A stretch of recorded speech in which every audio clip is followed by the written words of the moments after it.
Friends, இதுதான் வந்து சர்க்கரை தயாரிக்கக்கூடிய ஆலை.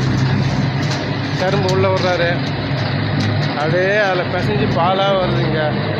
இந்த பால்லேருந்து நேராக கொப்பரைக்கு போகுது. கொப்பரைக்கு போயிட்டு இதுலேருந்து சர்க்கரை தயாரிக்கிற இடத்துக்கு நம்ம போக போகிறோம்.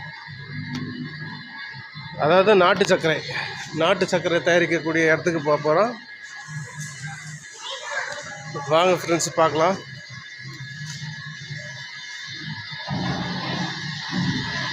எல்லாம் பார்த்துக்குங்க. இதுதான் நாட்டு சர்க்கரை தயாரிக்கக்கூடிய இடம். அந்த கரும்பு சாறானது கொப்பரைக்குள்ளே போட்டு கொதி வந்துட்டு இருக்குது.